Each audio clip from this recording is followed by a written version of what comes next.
As 1944 neared its end, the collapsing Japanese Empire tried desperately to find ways to hold off the ever-increasing power of Allied forces as they advanced ever closer to the home islands.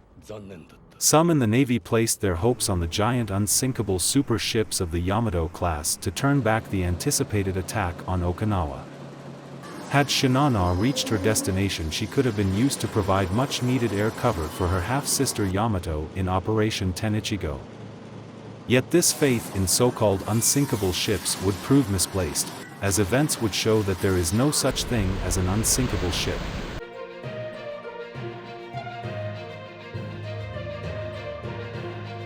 By November 1944, the prospects for the land of the rising sun looked bleak. Huge Boeing B-29 Superfortress bombers were beginning the destruction of Japan's major cities. Troops under MacArthur were in the process of reclaiming the Philippines. Swarms of American submarines were sweeping Japanese merchant shipping from the Pacific. Yet, the Imperial Navy still hoped that it could somehow marshal enough forces to stem the enemy advance.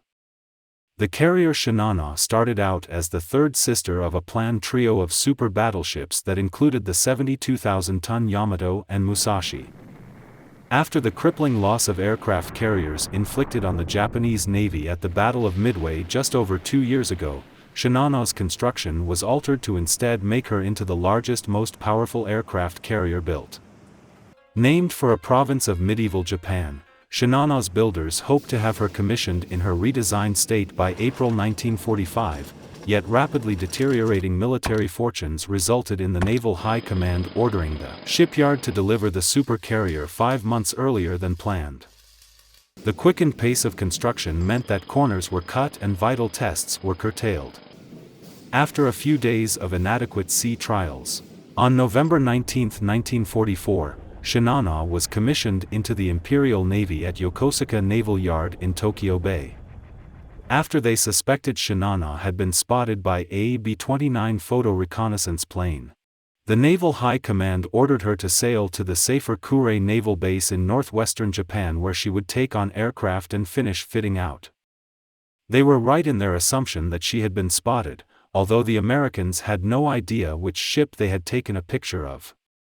Before Shinano sailed, intelligence officers briefed Captain Toshio Abe on reports that American submarines were operating in packs in the inland sea which he would be traversing. Shinano had been allocated 3 destroyers for anti-submarine escort duty. All of Shimano's escorts had just participated in the Battle of Leyte Gulf and had varying degrees of battle damage and required an overhaul, while their exhausted crew badly needed a rest. But with so few resources available, this could not be granted.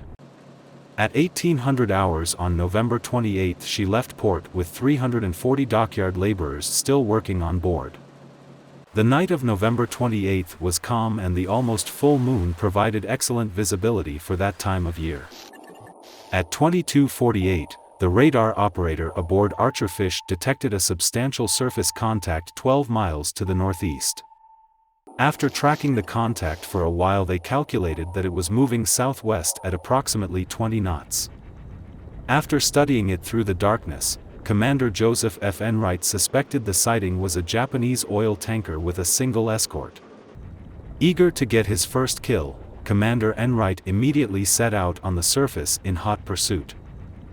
On paper, Shinano was a formidable weapon. She was fitted with a belt armor ranging from 15.7 inches to 6 inches, and unlike U.S. carriers which had wooden flight decks, Shinano had a 4-inch armored flight deck. She bristled with anti-aircraft cannons and 12 experimental anti-aircraft rocket launchers, each capable of firing 28 projectiles. Her 12 boilers could produce 150,000 shaft horsepower to push her along at up to 27 knots. With a full load displacement of 71,900 tons, Shinano was twice as heavy as the new Essex-class aircraft carrier entering service with the U.S. Navy. The problem was that an aircraft carrier was only as good as the air group she carried, and in this department Shinano was severely lacking.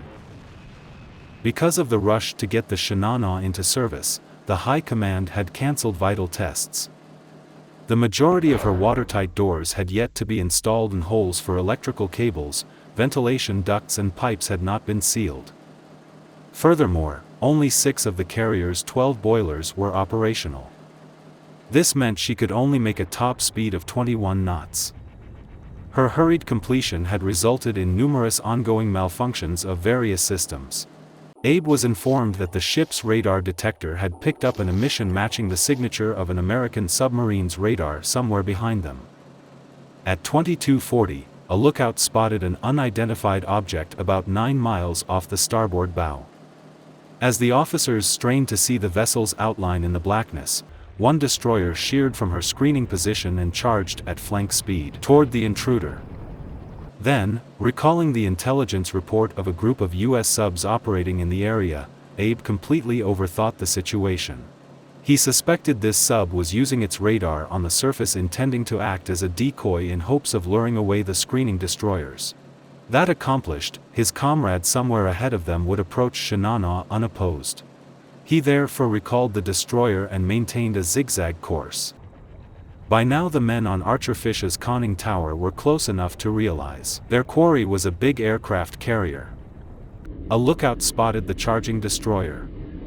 As the crew frantically scrambled to secure general quarters, the submariners were baffled to see the destroyer for apparently no reason head back toward the carrier, aborting what might well have been a successful attack. The Shinano had a 2-knot speed advantage, so would have steadily outdistanced her pursuer had she not been slowed by her anti-submarine zigzag course. Commander Enright calculated that if he maintained a straight course he could cut the corners and eventually have Archerfish converge with her prey. By 3:05, Archerfish had caught up with her prey. She submerged and prepared to attack. Shinano and her escorts were now churning directly across his bow. At this point Archerfish had to drop beneath periscope depth as a destroyer passed directly over her. So close they could feel the vibration from the destroyer's propellers.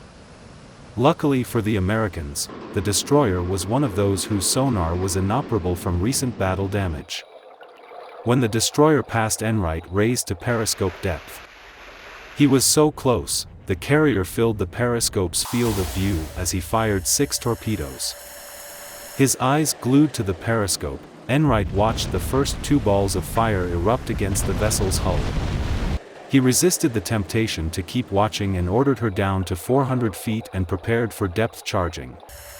The torpedoes hit 10 feet below the water line, tearing gaping wounds along the length of Shinano's starboard hull. The first torpedo struck the Shinano farthest aft. Over the next 30 seconds 3 more warheads detonated against the massive aircraft carrier's hull, working their way forward. Tons of seawater cascaded into the wounded Colossus. On Shinano's bridge Captain Abe heard and felt the explosions, but even as his enormous ship began to list, he remained optimistic. Abe was contemptuous of the quality of American torpedoes. Basing his opinion on his examination of older torpedoes captured during the conquest of the Philippines nearly 3 years ago. He was therefore steadfast in his belief that American torpedoes were incapable of sinking his massive ship. After all, just a month ago it had taken more American torpedo planes and dive bombers to sink the Shinano's sister ship, Musashi, than the Japanese had used in the entire attack on Pearl Harbor. Believing that a submarine wolf pack would ambush them if he slowed down, he therefore maintained 18 knots. Shinano's velocity made the water pressure far greater than it would have been had she been motionless. Water pressure was compounding the damage caused by the explosions as the inrushing ocean smashed through one compartment after another. Despite the best efforts of the pump crews, the list increased to 13 degrees. Their attempts to save the ship were further hampered by crowds of panicked civilian laborers. When the ship's pumps failed, they formed a bucket line in a farcical attempt to bail out tons of water. Back on the bridge, as the list progressed over 20 degrees, Abe was told of the ship's dire situation. He responded, "But we have only been hit by 4 torpedoes." As Abe looked through the bridge's window, at the ocean tilted in front of him, it had become obvious even to him that Shinano was in desperate trouble. With no operable sonar, all that the escorts could do was depth charge the general direction from which the torpedoes had originated in the hope of keeping the sub distracted. At 6 a.m. Abe finally realized the gravity of the situation. He ordered a course change towards land with hopes of beaching Shinano. But by now it was far too late, her speed was down to 10 knots and Abe had to order the flooding of the portside compartments to stop her capsizing. Briefly the carrier did right herself, but soon the torrent pouring through the 4 gaping wounds in the starboard hull began pulling her aslant again. By 9 a.m., she was dead in the water and her list was back over 20 degrees. Inconceivable, Abe still thought Shinano could survive. He ordered 2 of the destroyers with a combined weight of just 5,000 tons to try and tow the 72,000-ton vessel, which by now was considerably heavier by the addition of thousands of tons of seawater. Predictably they couldn't budge the floundering giant. At 10:18, far too late to conduct an orderly evacuation, Abe finally gave the order to abandon ship. He bid farewell to his officers and honorably chose to go down with his ship. Out of 2,500 men on board, 1,435 men lost their lives. Contrast this with the torpedoing of the USS Wasp, which was a far more destructive sinking. Captain Sherman managed to save all but 193 men out of 2,167 on board. Abe's stubbornness caused the drowning of far more men than necessary. To this day Shinano's remains the biggest warship ever sunk by a submarine. Subscribe and don't forget to hit that bell icon so you don't miss the next video.